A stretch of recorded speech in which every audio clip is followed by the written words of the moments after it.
If I show you my shoe, what does it tell you about me? Okay, it's polished and it's shiny. It's one of the more expensive shoes on the market. It's got a certain type of sole on it. If we look around the room, we'll find a whole range of shoes. Some expensive, some clean, some dirty, some cool, some trendy, some female, some male. I teach, and one of the lectures I give is, how many pairs of shoes do you have? And when I ask that question, you can see the heads going down, because people automatically know where this is going. And we try and do a head count of how many pairs of shoes. And I won't embarrass people here by asking them, how many pairs of shoes do you have? And why are shoes such a symbol of our lives and our style? Because, of course, shoes make footprints, shoes make statements, and they're intended to do so. We don't just randomly buy shoes, walk into any shop and buy a pair. The vast majority of us think long and hard about the shoes we buy and the shoes we wear. Can we get the... I just picked a selection of shoes here, and these shoes clearly make statements. Top left, definite statement. I heard about shoes called bar car shoes. Bar car shoes apparently are shoes that have no practical use whatsoever. You put them on to get from the car to the bar, and from the bar to the car. And I think these are bar car shoes up here. We look at these ones down here, the bottom right. Very trendy, very cool, definitely making a statement. The ones in the middle, the baby shoes. And these shoes over here make a very different kind of statement. So it's very clear that shoes make statements, and the footprints that shoes make statements. Just consider two footprints of a pair of shoes. Let's just take the water footprint. We take a cow that weighs 250 kgs, produces about 6 kgs of leather. The water footprint, real and virtual water, is about 17,000 litres per kg of leather. That's a serious footprint and a serious statement in just the manufacturing of leather. 17,000 litres, 80 plus average oil drums. Put 80 average oil drums in this room and we get some sense of the footprint, the ecological footprint, the water footprint of just 1 kg of leather. If we take a second footprint, the labour footprint of the manufacture of shoes, we're immediately into trouble. We think of trainers, we think of Nike, we think of the arguments, we think of the debates, we think of the laws. So the choice of shoes and the footprints that they make raise very fundamental questions. So something that appears to be very simple, a pair of shoes, when you look at the relationships behind the shoes, we find something far more complex and far more difficult. The shoes we wear, the symbols they give out, for me shoes are metaphors, they're symbols. And they're symbols of our impact on the planet and its people. The shoes we wear and the footprints they make tell other people an awful lot about us, who we are, and our place in the planet. That is the stuff of development education. I don't need an elaborate definition. I don't need it accredited by a university. I don't need it approved by Irish Aid. It's a straightforward, very obvious understanding of what development education is about. And that's what we've been involved in, certainly that I've been involved in for the last 40 years.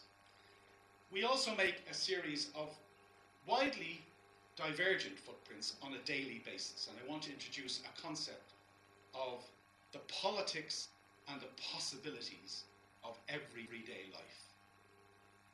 Because, of course, everyday life is about politics and it's about possibilities. These are just a range of footprints that I chose to highlight. Economic footprints, I mentioned some of them. Political footprints. Social footprints, cultural footprints, ecological footprinting, we hear a lot about. And, of course, moral footprinting. We hear words, we hear them today, justice, dignity, rights, responsibilities, sustainability, etc. Moral judgments. And the question for development education, the question for me about the work that I've been doing is about how do we interact with these footprints? How do we understand them? How do we read them? How do we engage with them? How do we measure them? And how do we try to change them? And above all, how do we try to convince us collectively to engage with these footprints?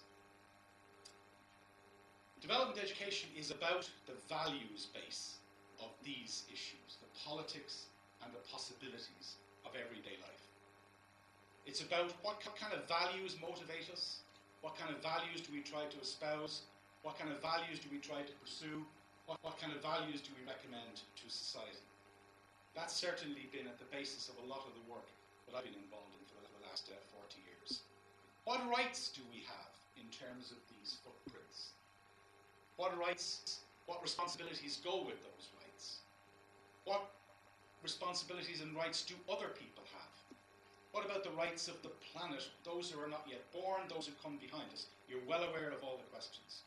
To me, these questions have been at the core of what the work has been about and will continue to be about.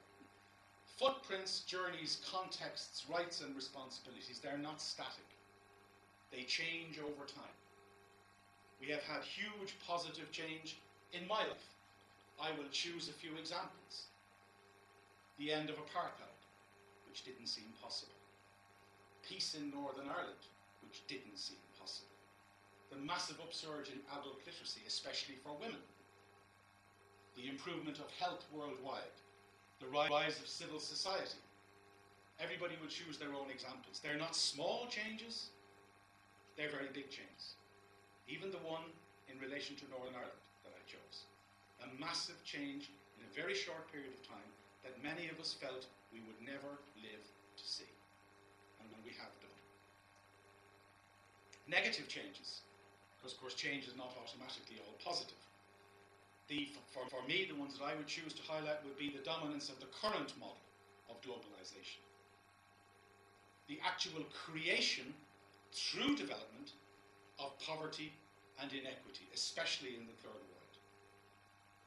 The continuing subordination of women, despite all the talk and all the rhetoric and all emotions, no country in the world, none, treats its women the same as its men.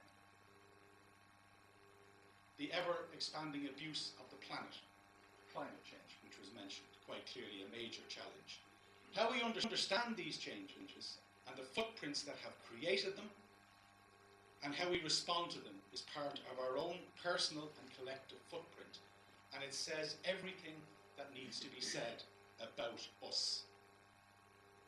I want to illustrate my argument with three sets of statistics, and you'll be familiar with some of them because it's our stock and trade in 80-20. One is 1 to 32. Some of you may be familiar with this.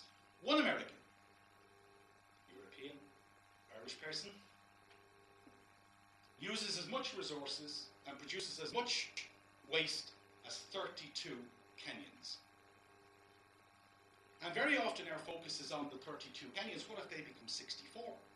And if they become 120? The earth can't sustain this. But actually the rate at which they're using resources and producing waste is nothing like the one American, European, Irish person. So for me, one of the key footprints that we face in relation to the future of the planet is this 1 to 32. It's not particularly complex. It doesn't require advanced maths, just advanced politics. Who's consuming what? We're consuming this, they're consuming that, they're consuming that. We know this stuff. We can no longer claim not to know it. It's around us all the time. We know it intuitively, we know it experientially, and we know it intellectually.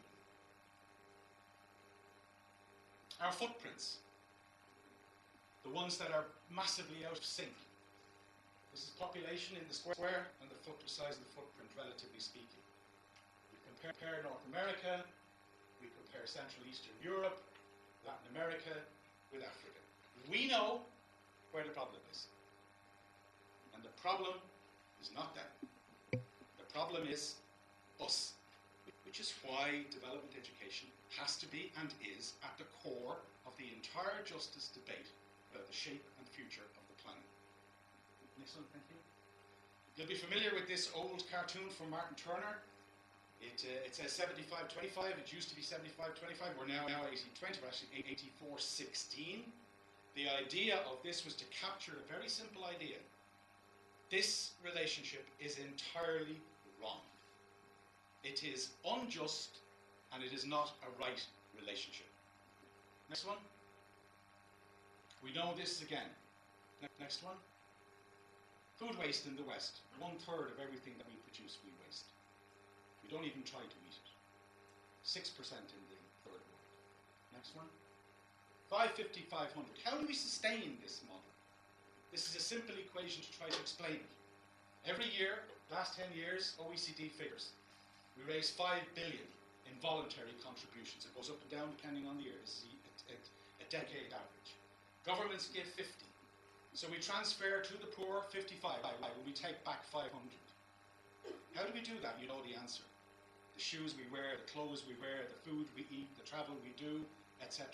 The trade, the pensions, the investment. Next one.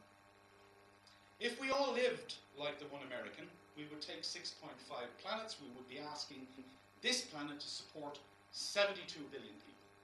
Can't be done. Technology doesn't have an answer to that basic maths. Next one. I want to introduce you to these two guys, Mapalo and Dylan. Mapalo is the son of Starry Mwaba, one of Zambia's best known and most famous painters. And Dylan Kawap is my grandson. These guys are all about development education. I babysit them in my imagination. And we have these conversations about climate change. And Dylan says to me, and Mapalo says to me, Grandad, when I'm 18, are you going to hand me back the planet and tell me here it's broke, you fix it? So when we ask the question, why is development education important, I want to remember Mapalo and Dylan. I don't have any